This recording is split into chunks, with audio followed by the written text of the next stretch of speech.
towards the spine. And then lead with your chest, come on down. I'm just talking about my experience as an athlete in the fitness industry. Stay where you are, or come up, and deep breath in. When I first started, it was initially just a fitness goal. It was something that was really aesthetic, and I thought that it would give me good motivation to reach certain goals, so I decided to compete with the SAF.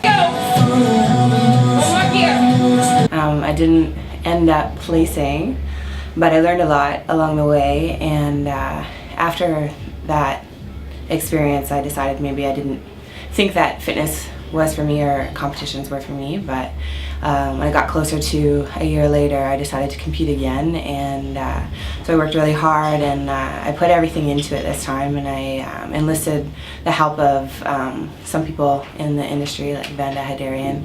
As everyone does, focus on when we're doing the kicks and the bridges all completely together. And the second time I actually ended up winning first place for the open fitness model, so that was really exciting for me, and from there I decided that maybe I would continue competing for a while. The following year I decided to compete with UFE, and I ended up placing second in bikini and in fitness model in their Montreal Chaos.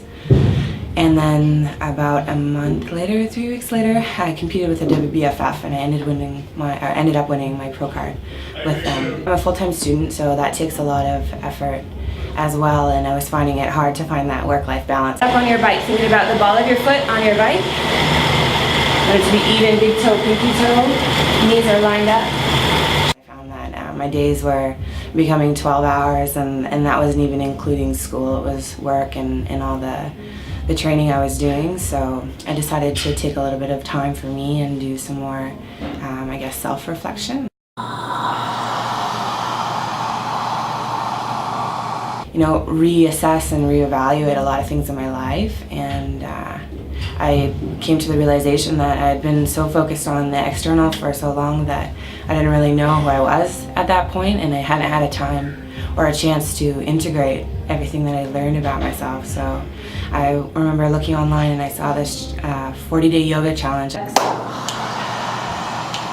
open. Look back, please. Push the chin back, all the way back. And I think that if or when I decide to compete again, I think all of my experience with yoga will help me become a stronger athlete in that sense, just having that ability to focus. So spinning is just fun for me. I love cardio, I love cycling, and teaching spinning actually is very similar to yoga in a lot of ways, because with any endurance, you're focused a lot on the breath.